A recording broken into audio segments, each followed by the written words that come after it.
Good morning, everybody. I hope you're all doing good. It's your girl Seeker in the house. Good morning to everybody. How are you? Happy Tuesday. I hope life is good. So today I'm not going to waste a lot of time because I don't have a lot of time, and I just want us to delve straight in. Why is it that it's so difficult for people that are living in relationships or marriages with other people that they know for a fact that this relationship is toxic? This relationship is not helping me. Sister Dorcas, good morning. I hope you're good. This relationship isn't serving me, and yet they don't have the fortitude or what it takes to take that bold step and leave because it's not serving you, it's not giving you any peace of mind, you're not happy. It's starting to even affect your health and wellness, and yet people dig their heels in and make that decision that come what may, I am staying. If it means I have to not be alive anymore, I'm digging my heels in and I'm going to remain in this relationship that I know it's not good for me, it's not helping me, it's not serving me. Why? And I'm not here advocating that at the slightest sign of trouble in any relationship or marriage that people should take the exit and leave. That's not what I'm saying. But there are relationships that you and I both know are not healthy. If one person doesn't take that bold step to leave, it could even end up with somebody losing their life. And yet, the people decide that they're going to stay in that relationship that is toxic until something happens. And then we're all there shouting about, oh my God, this is a tragedy. I can't believe that this happened. Why is it that people don't have the ability to leave, even when they know it's not serving them? This is what I want us to talk about this morning. Onyame, how are you doing? Mr. Ebenezer, how are you? Sister Carmel, how are you all doing? Good morning to everybody. The first reason is something called sunk cost fallacy. What does that mean? You've been with this fella or this woman for a long time. You've invested a lot of time. You've invested a lot of emotion. You've invested enough energy. A lot of finances have gone into that relationship. And so you think that by leaving, it's a loss. I cannot put all myself into this thing. I've struggled with this man for 25 years. We have assets together. I'm not going to leave for that side chick who is trying to destroy my marriage to come and take over. When you know that little by little, every single day of remaining in that relationship, something is happening on the inside. That is reason number one, the sunk cost fallacy. I once heard this woman whose husband had gone to Africa and had cheated on her, had another child outside of wedlock, and then came back to apologize. And she turned on her camera and was bragging on social media that, she had to forgive him because they have 8 children together. They've built houses together. She's not going to leave the marriage for the side chick to come and take over. But if you live in the West, even back in Africa, there are assets that can be divvied up. The fact that you were married to the fella or the lady for 25 years is not a good enough reason for me, in my opinion, for you to stay. If you can't genuinely, really forgive that person, have your peace of mind and clarity of thought to remain in that relationship, assets should not be the reason why you make a deadly decision that you're going to remain and dig your heels in because of assets that you've acquired together. There are laws that govern every land, and those laws are fair on both sides if you know how to use that to your advantage. And so asset acquisition, in my opinion, this is my opinion, I'm entitled to it. You do what works for you. But I have found too many people, especially my sisters, that make those decisions around, assets and money, and make that the reason why they stay in relationships and are bitter for the rest of their lives because they can't live with it. They can't forgive that wrong that was done. If you can't forgive, if you can't let bygones be bygones, and it's going to be a constant reminder, and this is on both sides, of the wrong that was done, you are better off on your own so that you can heal. You can have the peace that you deserve to be able to continue with your life. So the first reason is that sunk cost fallacy. I've put in too much to lose, and so I'm going to dig my heels in. Even if it takes my life, I'm staying.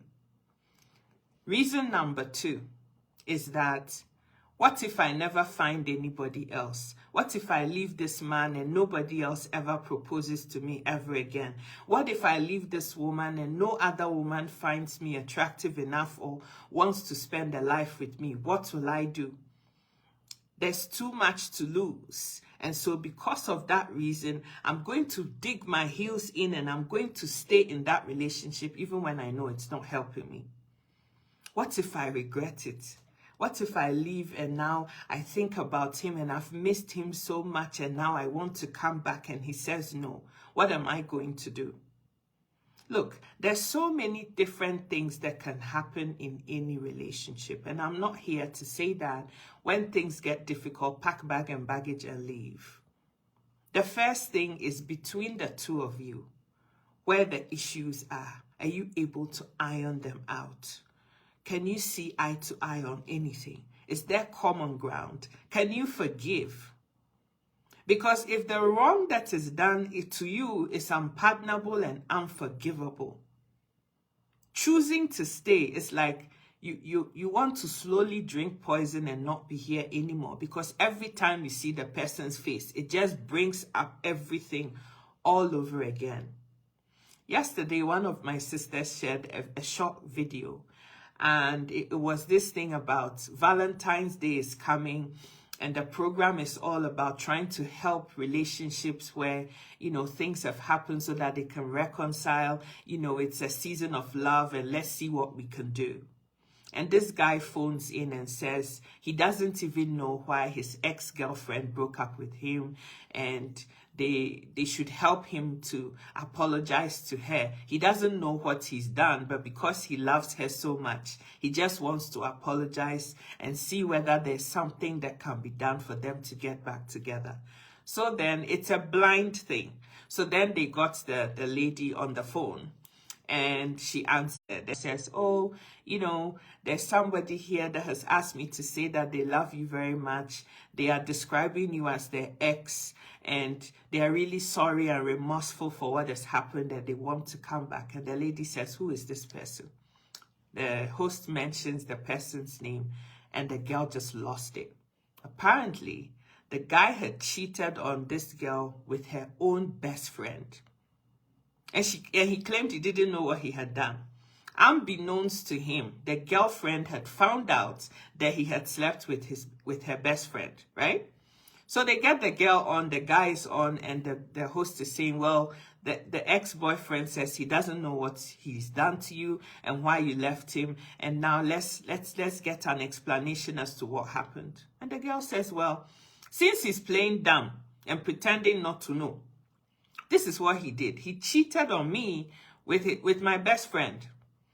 Instead of the guy trying to even apologize for what he's done, he was busy asking where the girl found the information. Who told you I did it? He wasn't denying that he'd done it, but he was more concerned about how the girl found out what he had done rather than trying to resolve the issue. The girl got so angry and ended up hanging up the phone on the host and the guy. So that was just a non-starter.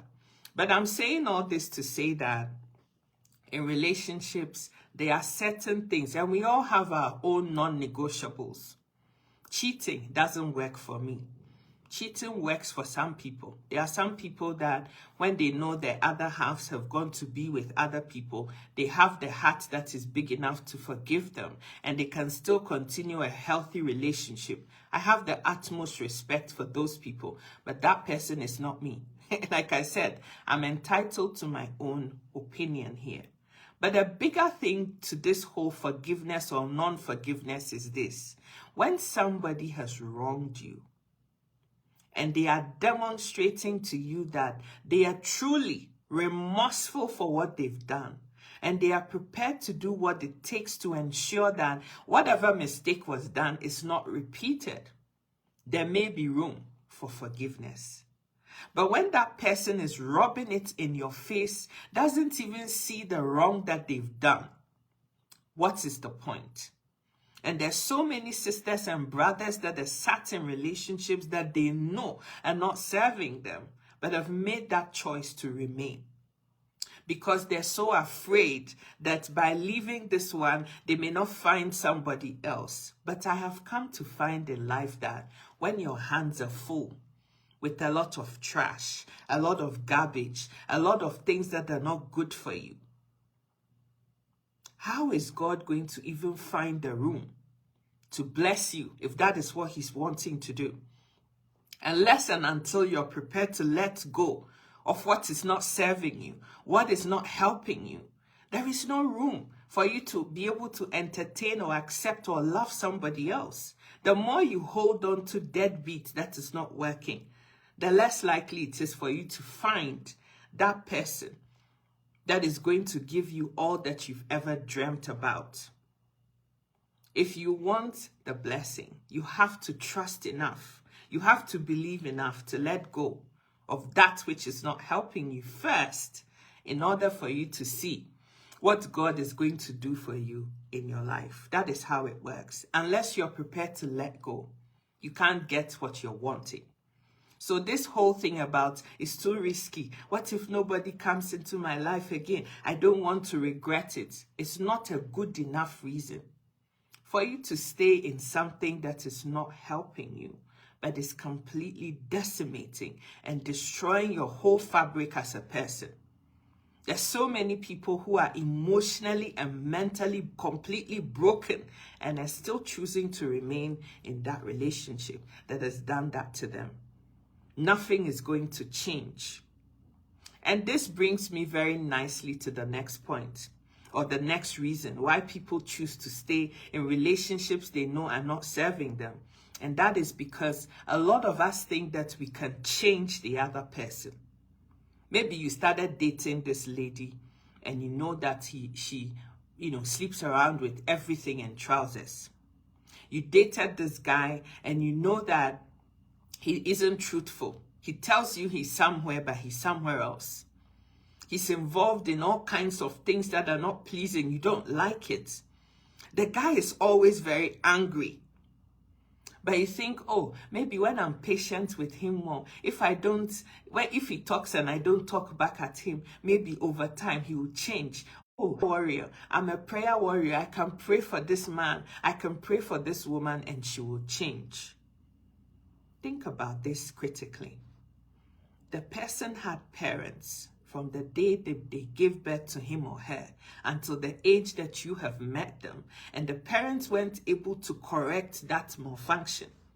I know what makes you think that you are more qualified than the person's parents to be able to change them. Number 2, real change really occurs in somebody's life when the person themselves make that conscious decision that they want to be different. They want different outcomes. And so they're going to work on themselves to change. When people can't hold themselves accountable for what they're doing, when people can't question themselves, like go back into themselves and ask, what is it that I'm doing that it's not good for me? And how can I be different? There's nothing you could do that's going to change them. It is not your job to change anybody. You're not Jesus Christ. You're not the savior of the world. You're not whoever. You're not. You are just a human being that is looking for somebody who is mature enough to want to be in a relationship and do what it takes to preserve what they have. And if you can't find that, you're better off being on your own than being in a relationship where you're trying to play the mom or dad, or now trying to train somebody to become something that you're looking for. Oftentimes, it doesn't happen. Hello, Sister Roxanne. Nonoki, how are you doing? Roxy, how are you? Laura, hey, Sister Laura, how are you doing? Esther, good morning. Sister Michelle, good morning to everybody. It is not your job to change anybody. You can't change anybody. And the sooner you accept that, the better it is for you as a person. You're in there to be in a relationship with a mature human being that is equally ready to be in that relationship and be present in that relationship. If they can't do these things, they're not ready to be in a relationship. Look, there's so many people who think that because they're lonely, it's time to get with somebody. But when you look at it critically, they're not ready to date. They're not in that space to be able to give what it takes to keep a relationship going. There's so many broken people out there.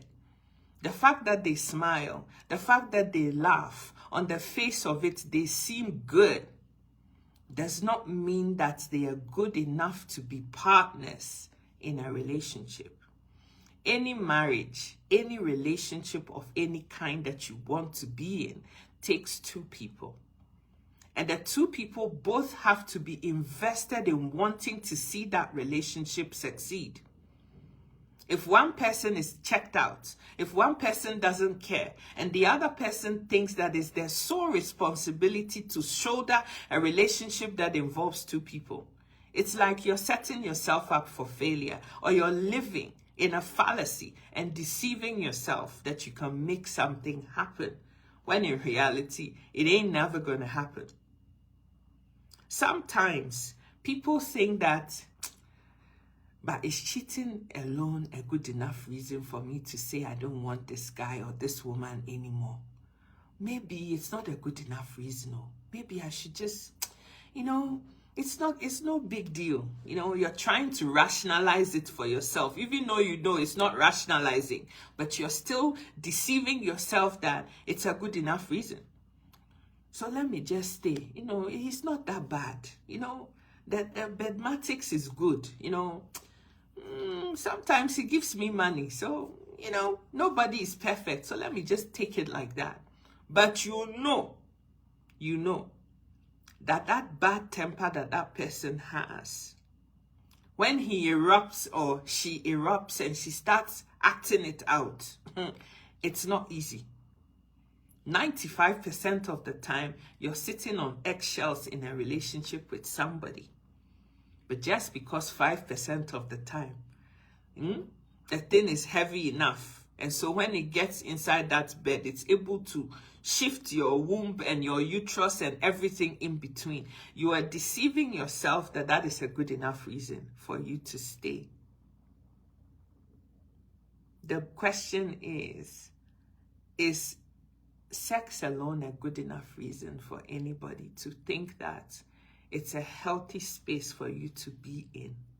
Because before anything like that can happen, doesn't there have to be peace and tranquility? Mustn't you be happy emotionally to be able to even enjoy that, if that is what is making you think that it's a good enough reason to remain in the relationship?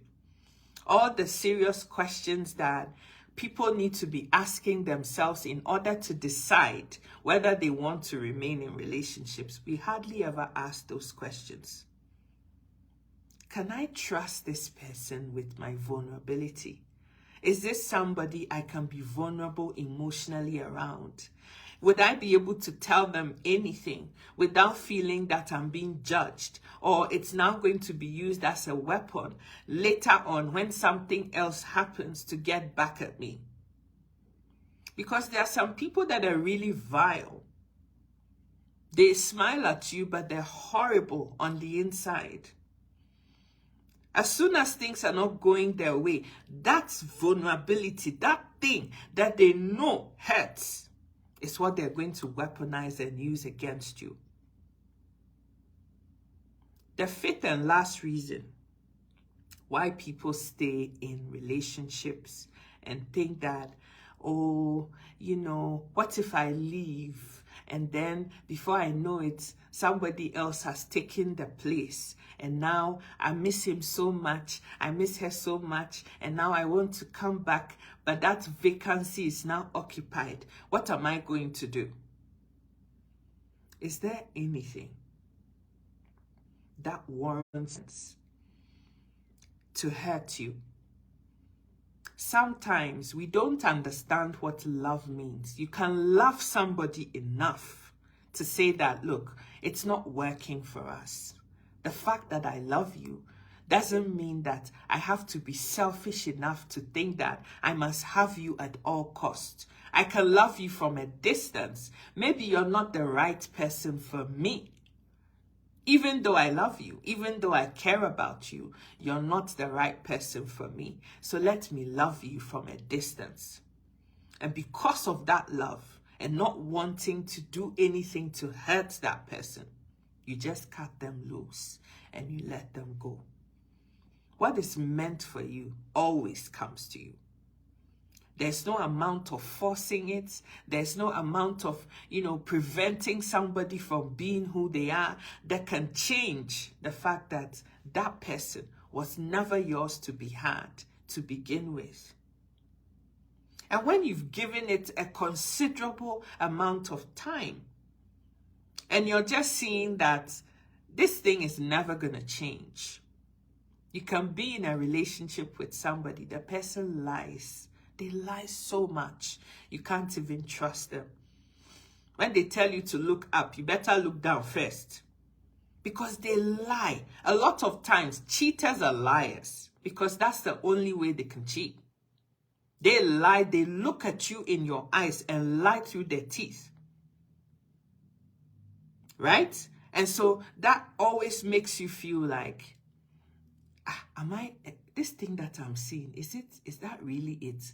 That text message that I saw pop up on his phone, is it really another woman, or am I just imagining, oh, maybe they are just friends, I'm reading too much meaning into that love heart that I saw on his phone.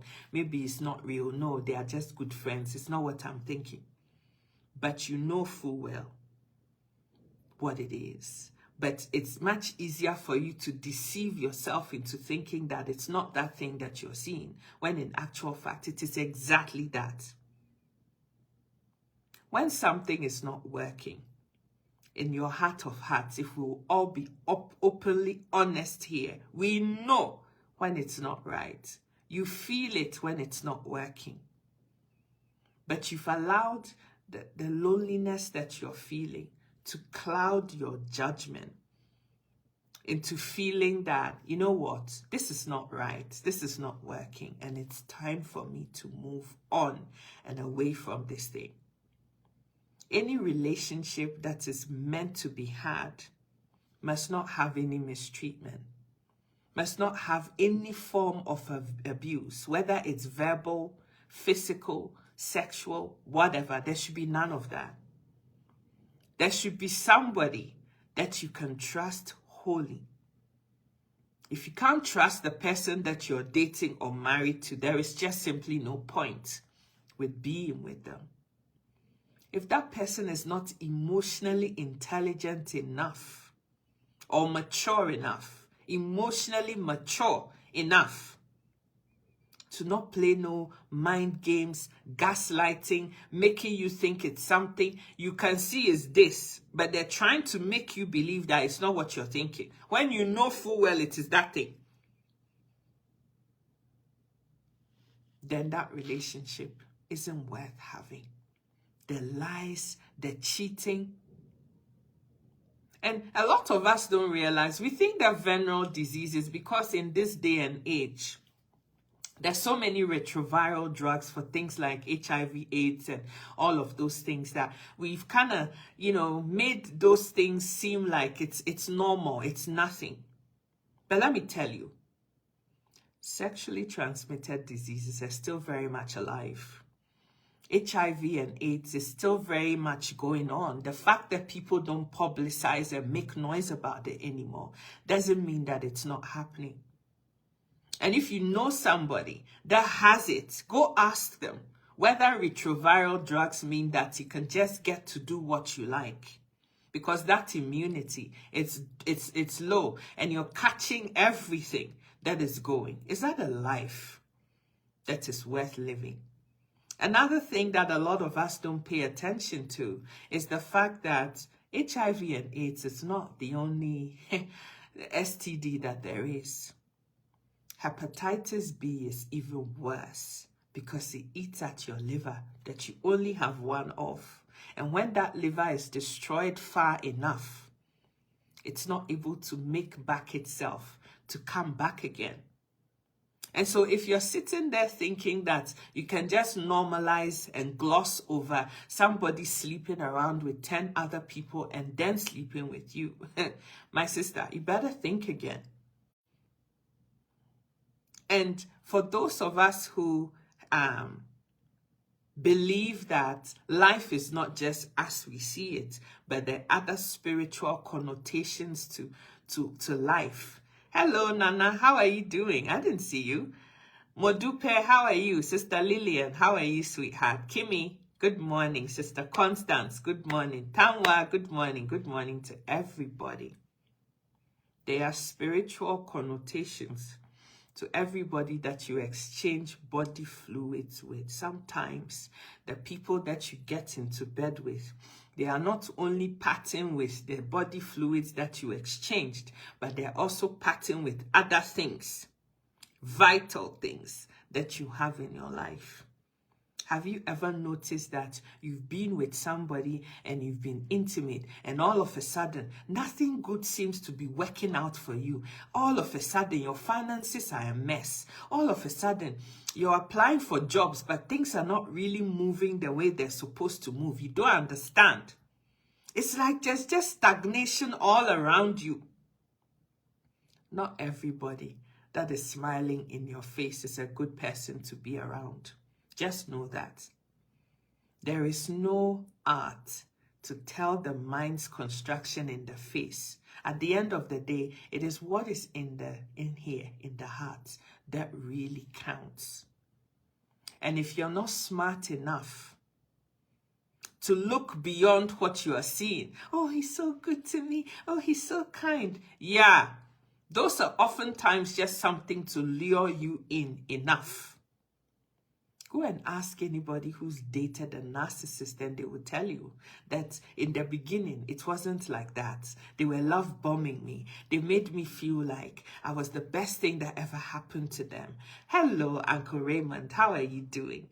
Belle, how are you, sweetheart? Oh, they made me feel so special, like I was the best thing that ever happened to them. And then when it came down to it, when it counted for something, the people turned and became this beast that they couldn't even recognize. That whole love bombing phase is just to lure you in. It's like, come in and let's see what happens. And then when you're feeling comfortable and your guard is down, then they pounce on you. Cutting off all the sources that you have, all your social connections. They get rid of all of them. Oh, I don't like that friend. Oh, your mom calls you too much. Oh, your dad comes here too often. I don't like it. Why can't he just leave us to enjoy our relationship? The signs are always there. And you, if you would genuinely put your hand on your heart, you know that what is happening is not right. But somehow you've managed to convince yourself that I've put in too much to walk away. But sometimes walking away is what is going to save your life. Haven't you seen that sometimes when you walk away from a bad business, a bad friendship, a bad relationship, all of a sudden, it just looks like everything culminates. And suddenly, you meet the right guy. All of a sudden, all the things that you had been praying for in a relationship, you're finding all those things that you were telling yourself is impossible to find in one person, all in that one person. It takes somebody who really is ready to be in a relationship and accept you for who you are with all your faults and everything to make that relationship work.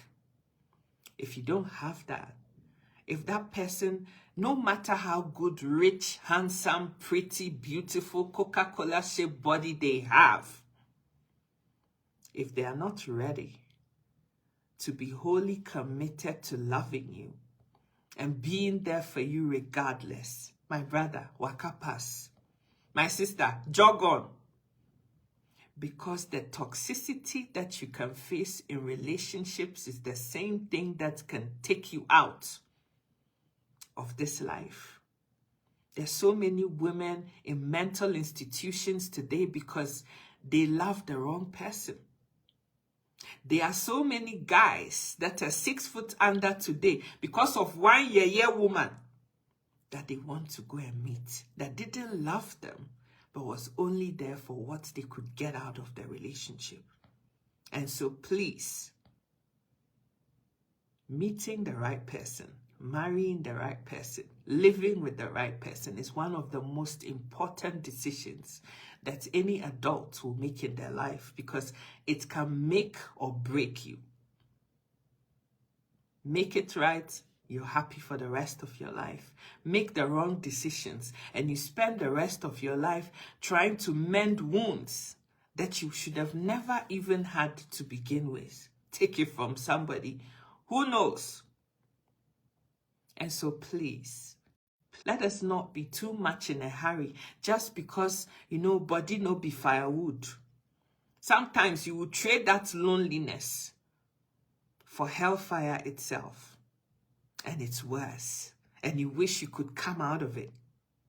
And you may not have the fortitude or strength or what it takes to be able to do so.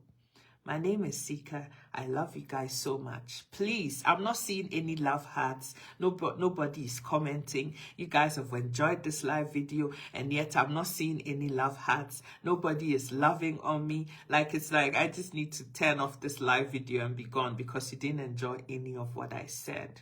But please, I want to know your view in the comment section of everything that I've talked about this morning. And if it serves you, if it's good enough, if you've learned something new, please share the video. Mr. Modupe is asking me, what is the right person? The right person is somebody who is mature enough. In order to be in any relationship, you need to be mature in your brain, in your thinking, to be able to take on somebody else and call that person your life partner. Anybody who is not mature, lacks the maturity, not emotionally intelligent, lies, steals, takes things that are not theirs, lives with you in a relationship and continues to cheat on you, that person is not ready to be in no committed relationship with you. If you're accepting it, you're accepting that, he can have everybody in this life and me, it's okay.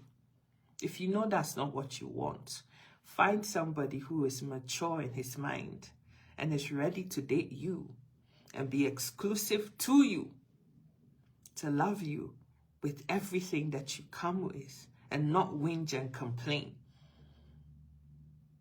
about, your nose is too big, you're too short, I don't like this about you, I don't like that about you, you have not gone to school, you cannot speak good English, you have not got a degree, you have not done this.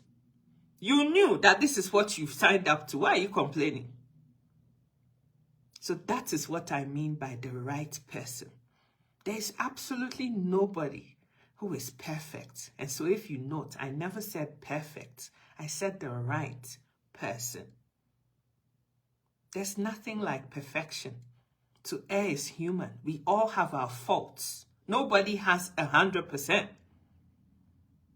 But when the two of you are committed to loving each other regardless, and covering up and making up for the other person where the pitfalls lie, you can make something of it.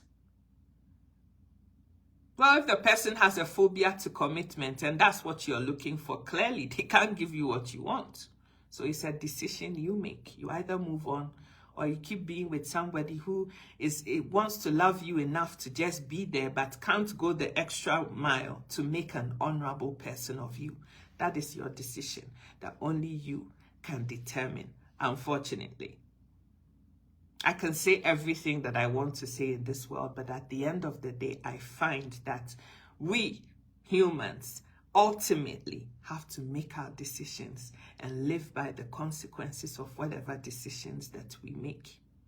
Sometimes we want validation. We want people to tell us whether we're doing it right or wrong. Nobody can do that for you. It is down to you to determine, is this right for me? Is this going to work for me? And Sister Modupe, if you want us to talk further, let's do that behind closed doors. Okay? You can just email me at sikaeducates.com, at gmail.com, and we can talk. Okay? Let's do that. But generally speaking, when you find somebody, only you ultimately can determine whether that person is good enough for you, and you're prepared to take everything that they come with into your life and make something out of it. Some people will say, I never want a guy or a woman who's already had children with other people. I can't live with it. That is their decision.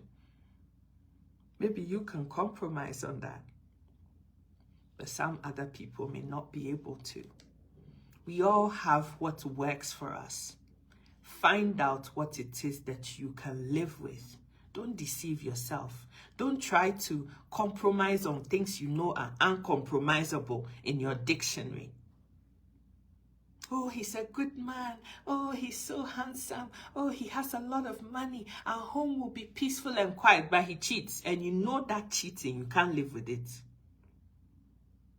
Don't deceive yourself. No one makes a fool of God, a fool out of God. A person will reap exactly what they've sown. So if you sow deception of your own self, telling yourself you can live with a cheat, you will reap it. A word to the wise is enough. Now I've got to get to work, and so I'm going to leave this video here. But please help me share this video. Sika Educates is also available on YouTube. Please, I'm looking to get to 1,000 subscribers on YouTube, and only you guys can help me get there. I will share the link in the comment section. Please subscribe to my YouTube. Same name. Biko, please. There's 60-something thousand people here on Facebook. I just need 1,000 people on YouTube. God richly bless you. Thank you so much for being here. I appreciate every single one of you. I love you so much. Thank you, Sister Modupe, and everybody else that's been here today. Please, I want to hear in the comment section what you think about this video. If there's something else you want me to talk about, type it in the comment section. I read every single comment. And all right. It will come and bite you later. Exactly. If you can't live with it, just leave it alone. You're better off being by yourself, trust me, than living with somebody that is giving you hell on earth. It's the worst, absolutely worst thing that you can experience. Sister Laura, God bless you. Have an awesome day too. And I love you so much. Have a lovely day, guys. Mwah. Take care. Bye for now.